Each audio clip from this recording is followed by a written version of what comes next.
जागरूकता मीडिया देखने वाले सभी साथियों को राजवीर कुमार की प्यार भरी नमस्ते। साथियों, फिलहाल मौजूद हैं गांव गोलागढ़, जिला भिवानी के अंदर। और आप सभी को पता है कि कंटिन्यू जो है हमारे इंटरव्यू जारी हैं।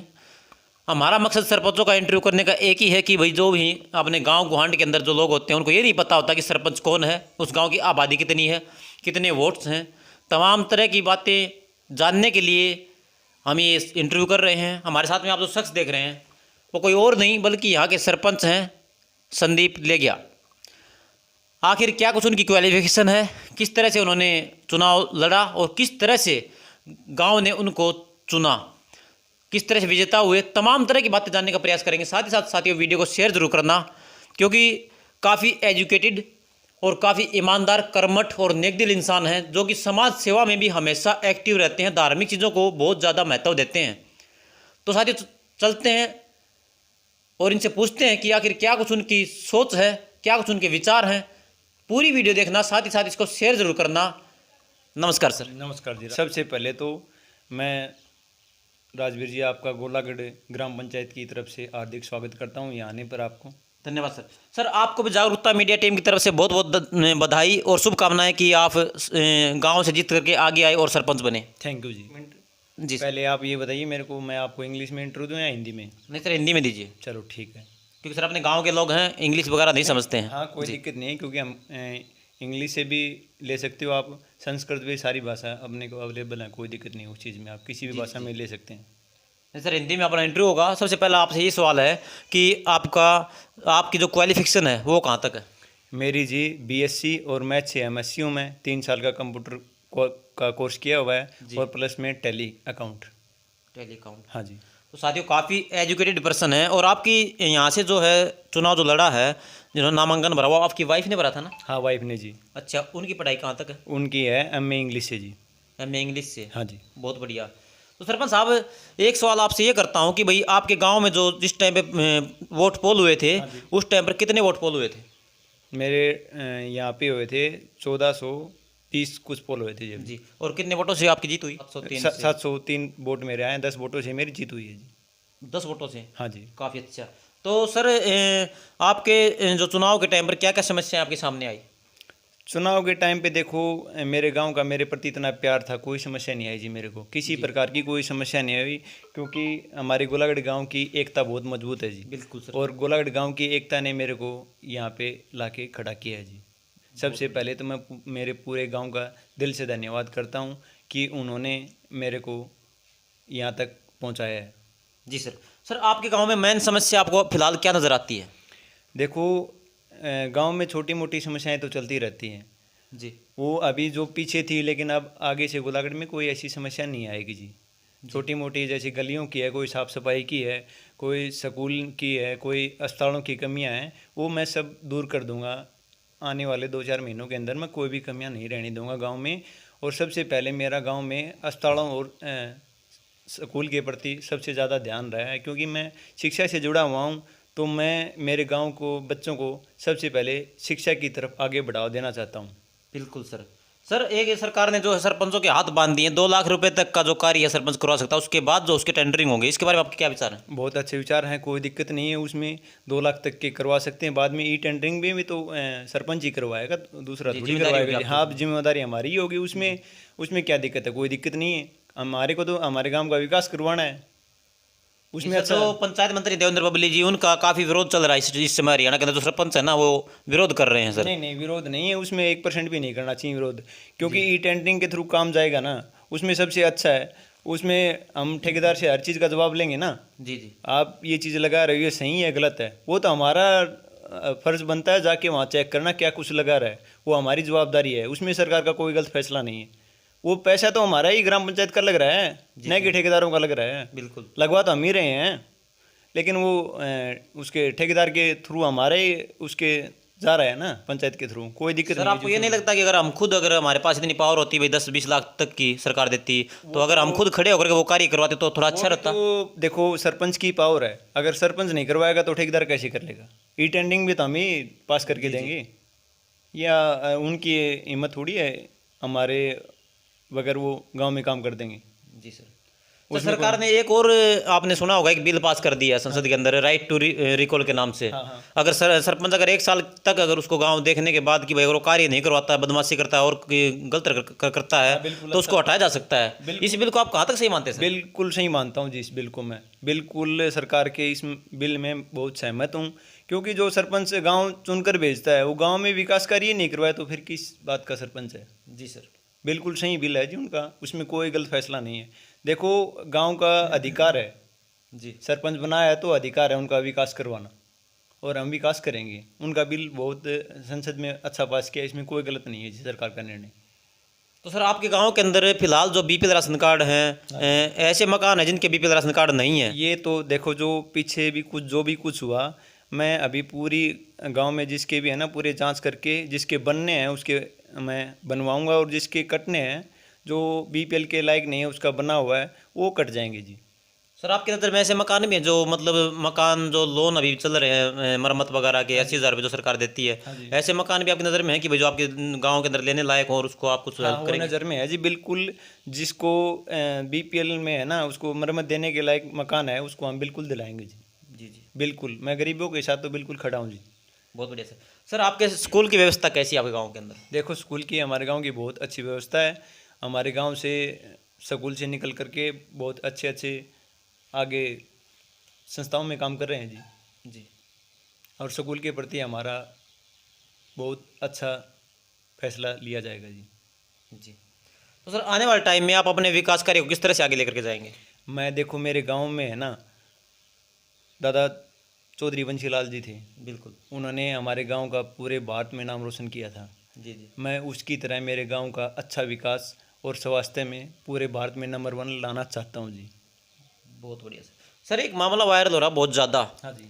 महेंद्रगढ़ के दरौली गांव से, हाँ जी। जो कि वहां पर 50 से 60 लाख रुपए का गबन का आरोप सरपंच ने लगाया, जो नवनिर्वाचित सरपंच हैं जो फिलहाल बने हैं। उन्होंने ना तो रिकॉर्ड लेने लिया है, ना ही मतलब वो लेंगे। उन्होंने कहा जब तक ये मतलब जो वीडियो हैं जो सेक्रेटरी उनके ऊपर काफ़ी गंभीर आरोप लगाए हैं, उसके बारे में आप क्या कहना चाहोगे? सरपंच को क्या रिकॉर्ड लेना चाहिए? उसको यही कहना चाहूँगा, रिकॉर्ड लेके अपने पास में रखना चाहिए। अगर सेक्रेटरी ने गलत किया है या पिछले सरपंच ने गलत किया है या बीडीओ ने गलत किया है, वो हमारे पास रिकॉर्ड है, हम उसको कानून में पेश करेंगे, न कि उसको आवाज़ के द्वारा। आवाज़ के द्वारा और जैसे बहस करनी गलत है जी। आज के दिन हमारे कानून के अधिकार कोर्ट में बने हुए हैं। बिल्कुल सर, अगर किसी सरपंच ने गलत किया है, बीडीओ ने गलत किया है, सेक्रेटरी ने साइन गलत किए हैं, तो उसका कोर्ट देखेगा ना।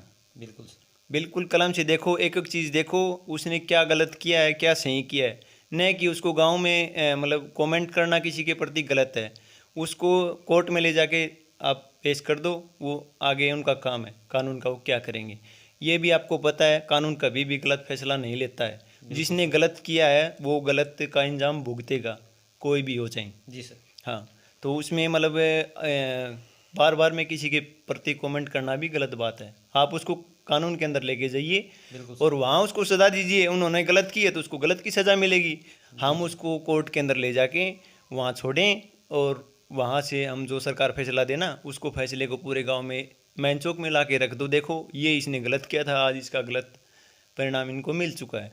सर ऐसा होता है हर पंचायत के अंदर जो है, पीछे जो सरपंच थे, काफ़ी सरपंचों को हमने देखा कि भाई जो ग्राम पंचायत की जो मीटिंग होती है ना वो टाइम पर नहीं करते। तो आपको क्या लगता है सर कि ग्राम पंचायत की जो मीटिंग होती है उसकी क्या कुछ गांव के अंदर अहमियत होती है, और क्या कुछ मतलब मेरा कहने का मतलब कि ग्राम पंचायत गांव के अंदर करनी चाहिए सरपंच को? बिल्कुल करनी चाहिए। सबसे पहले तो मैं सभी सरपंचों को एक बात बता देता हूँ, जिसने 1994 एक्ट नहीं पढ़ा है ना, तो कृपया करके वो एक्ट पढ़ लीजिए। पढ़ने के बाद में सारी कानून को समझने के बाद में उसके बाद फैसला लेना चाहिए।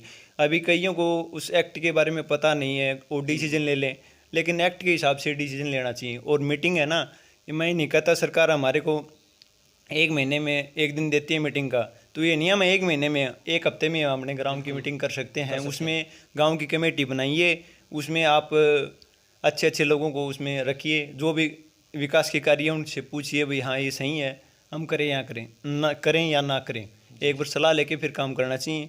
मैं तो मेरे गांव की गोलागढ़ गांव की एकता की मजबूती के साथ विकास करूंगा, और आगे भी आने वाले सरपंच हैं जैसे आ रहे हैं अभी जो नए निर्वाचित हो गए, उनको यही बोलना चाहूँगा, जो गांव में सबसे पहले तो अपने कमेटी बनाई है एक अच्छे अच्छे सदस्यों की, जिसमें पढ़े लिखे सदस्य हों। बड़े बुजुर्ग को भी लीजिए, कोई बात नहीं है, पढ़ा लिखा नहीं है तो बड़े बुजुर्ग को भी लीजिए, सलाह लेके पूरे गांव में काम कीजिए। बिना सलाह के गांव में कोई भी विकास न करें, और अपने गांव के प्रति अच्छा और मतलब विकास के कार्यों के लेके आगे उच्च स्थान तक लेके जाएं। जी सर, ऐसी कच्ची गलियाँ भी हैं आपके गांव में जो आप आने वाले टाइम उनका विकास कार्य हाँ, करवाएंगे? बिल्कुल है। मेरे गांव में अच्छी कच्ची गलियां भी हैं, उनका अच्छा विकास करा के हम उनको एक गांव को अच्छे स्तर तक लेके जाएंगे विकास के कार्य में। और ये तो गांव ने मेरे को देखा है, मैंने गांव में छोटा सा CSC सेंटर किया था, वो मेरा आज पूरे हरियाणा में नंबर 1 पर है जी। तो विकास के मामले में और मेहनत के मामले में मैं कभी पीछे नहीं हटा हूँ आज तक। वो सबको पता है, गांव वालों को भी पता है, और जितने भी आसपास हैं उनको सभी को पता है। मतलब हमने काम किया ना, वो दिल से जुट के काम किया है। बिल्कुल सर। ये नहीं है कि हम मतलब बोल दिया और किया नहीं, हम करके फिर बोलते हैं। कोई तो पहले बोलता है फिर बाद में नहीं करता है, लेकिन हम करके फिर बोलेंगे गांव में। मैंने गांव के बारे में इतने इतने अच्छे विकास सोच रखे हैं जो गांव वाले ने मेरे सोचा भी नहीं होगा, इतने अच्छे विकास गांव में आ जाएंगे का। लेकिन मैं सबसे पहला मुद्दा मेरा शिक्षा का ही है। बिल्कुल। अच्छी लाइब्रेरी बनाऊंगा मैं, बच्चों को ट्यूशन की व्यवस्था सारी व्यवस्था करूंगा मैं शिक्षा और अस्पतालों के प्रति। जैसे अभी हमारे गोलागढ़ गांव में PHC भी है, छोटी PHC, और पशुओं का अस्पताल भी है जी। मैं इनकी तरफ सबसे पहले ध्यान दे के जो भी मतलब इनमें ज़रूरत है वो ज़रूरत को ला के मैं अच्छे विकास में पूरा सहयोग करूँगा जी। सर, शिक्षा की बात पे मुझे एक बात समझ में आई कि भाई जो अपने गांव के अंदर कुछ गरीब तबके के लोग होते हैं जो सरकारी स्कूल में अपने उनके बच्चों को पढ़ाते हैं, हाँ जी। तो उन बच्चों को क्या सम्मानित करने का प्रोग्राम इन सरपंचों को टाइम टाइम पर करना चाहिए ताकि उन बच्चों का उत्साह बढ़े और वो कुछ उच्च शिक्षा ग्रहण कर सकें? बिल्कुल, देखो जी, उसमें उनको सम्मानित भी करना चाहिए। मेरा ये मानना है कि अगर गरीब बच्चे हैं, जैसे उनको पढ़ाई के पैसे नहीं हैं और ड्रेस के पैसे नहीं है, सरकारी स्कूल में जा रहे हैं, उनको मतलब हर चीज़ की ज़रूरत है, मैं मेरे गांव में ऐसे बच्चों को मैं बिल्कुल फ्री में मुफ्त ऐसी चीज़ें दिलाऊंगा। जी सर। उनको पढ़ाई में कोई समस्या नहीं आएगी। जी सर। तो सर, आपको सभी सरपंच साथी देख रहे हैं, तो उन सभी सरपंचों को आप क्या संदेश देना चाहेंगे लास्ट में? मैं ये संदेश देना चाहता हूँ, पूरे गांव वालों ने आपको चुनकर भेजा है, तो गांव में ऐसा विकास कीजिए कि आने वाले ग्राम पंचायत भी में आपका इतिहास में नाम लिखा जाए कि उस टाइम उस समय वो सरपंच था, उन्होंने ये काम किया था। अच्छा विकास करो और गांव में ऐसी चीज़ें लाओ शिक्षा के प्रति जो कभी पहले ग्राम पंचायत में नहीं आई थी। जी जी। शिक्षा के प्रति जैसे स्कूल 10वीं तक है, उसको आप 12वीं तक करवाइए। जी। और जैसे +2 तक है ना, तो उसमें आप कॉमर्स, नॉन मेडिकल, जी जी, तीनों चीज़ लेके आएँ आप, और शिक्षा के प्रति ज़्यादा ध्यान रखें, शिक्षा और स्वास्थ्य के प्रति, और बड़े बुजुर्गों का हमेशा सम्मान रखें। और गांव में आसपास में जो भी ठेका है उनको सबसे दूर करें, क्योंकि जो भी गांव में आसपास में ठेका है उसको बंद करके शराब को मतलब गांव से दूर भगा देना चाहिए। सर ठेके से एक बात और मैं आपको बता दूं कि इस मोखरा गांव के अंदर काफ़ी दिन से 3-4 दिन हो गए लगभग सरपंचों ने विरोध कर दिया और ठेका जो है ना उनको ताला भी लगा दिया गया है।